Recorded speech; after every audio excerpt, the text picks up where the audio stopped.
Hello, stampers. This is Yana Smakula for My Favorite Things. Welcome back for another video tutorial.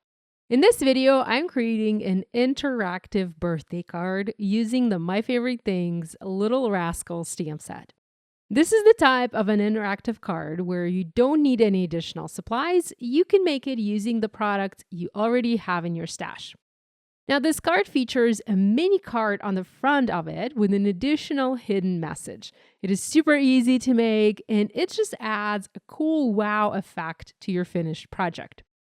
As always, we're going to start working on this project by doing some stamping.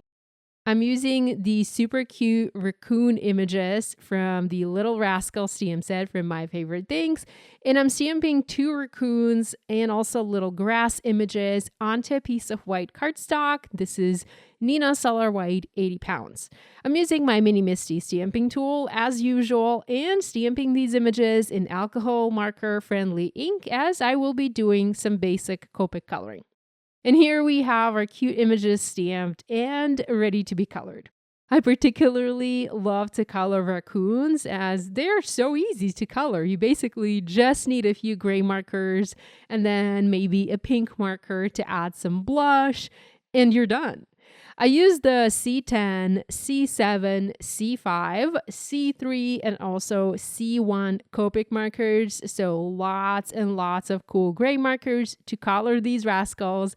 And as you can see, I started by adding the dark, deep shadows to the areas that looked darkest to me. And then I moved on to the lighter colors, carefully fading the dark gray into the light gray. I basically just wanted to add a little bit of dimension to these. Now, I didn't color their faces and their bellies as I wanted to keep the face white, aside from the coloring that they have around their eyes. So keep the face white. And I also did not color the belly as I wanted to color that pink.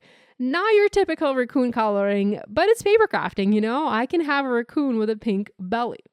I then used the RV00 marker, which is the lightest pink that I have in my stash, and I colored the inside of the ears, I added blush to their cheeks, and I also colored the bellies pink. Now, I also came in with a colorless blender and I faded that pink coloring on the bellies. I faded that out into white. So it's not all completely pink, but it has a little bit of a pink outline.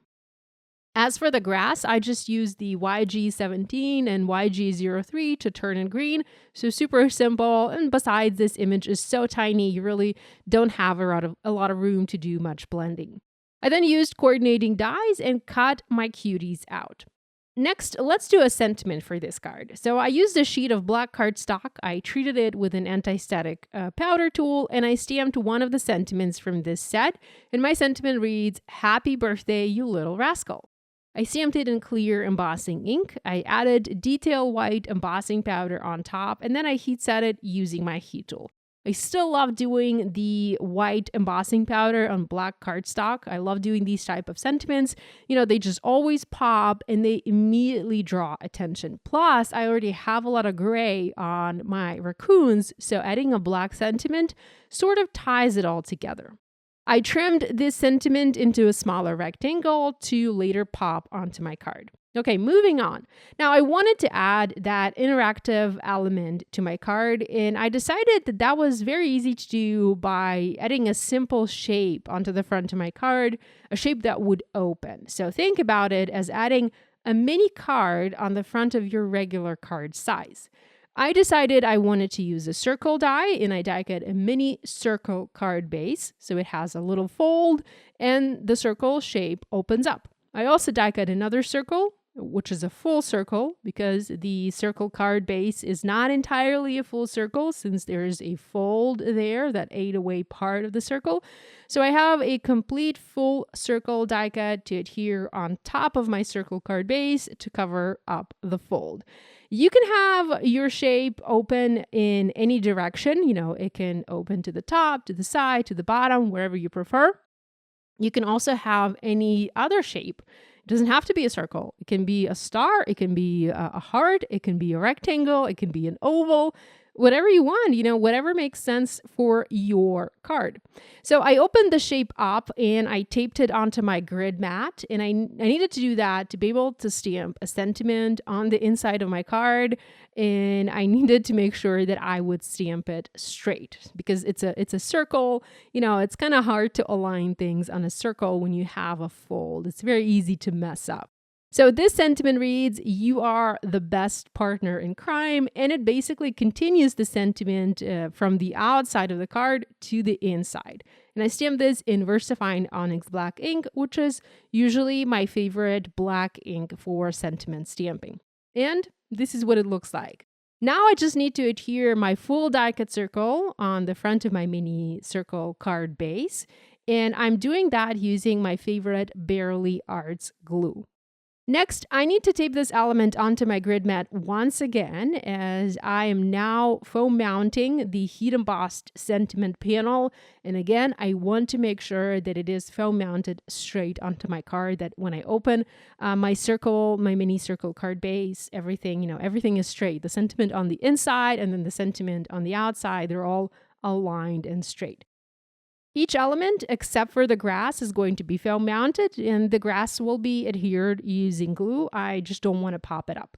So you can use this design idea with other products you have in your stash. Maybe you have some other critters or florals or something like that.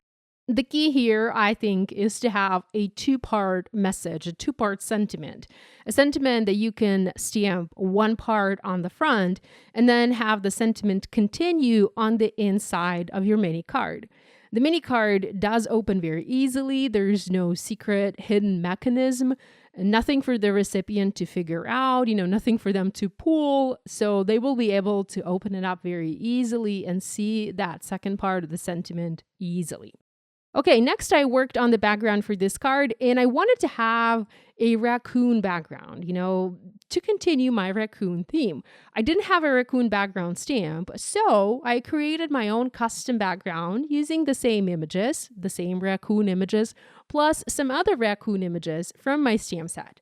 And it's very easy to do. So I did the stamping using watermark ink or watermark embossing ink. And this gave me a very faint, pale, tone-on-tone stamping, which is just perfect. And it was exactly what I was looking for to have on this card. Now, I also tried stamping this background in a light gray ink at first, but I really did not like it. It wasn't perfect. It was a little bit uneven. So I did this watermark stamping instead, and I love the way it turned out.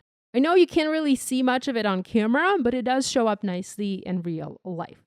And the way I did my stamping is I stamped each raccoon image one by one. I started in the center and I basically did a linear background, or a linear design. So I have several rows of raccoons stamped on the background. And that's how I filled the entire background for this card.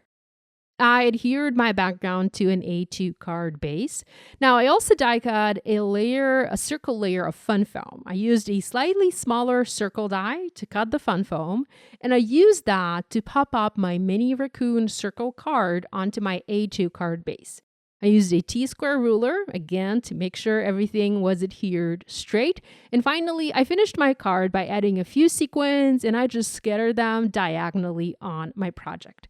I hope you enjoyed this video. I hope you enjoyed this idea, and we'll give it a try. If you do, please share online and tag us on social media. We always love seeing what you guys are making. Subscribe now and do hit that bell icon not to miss any new card making tutorials. Thanks so much for spending time with me today. Love you guys, and I'll see you next time.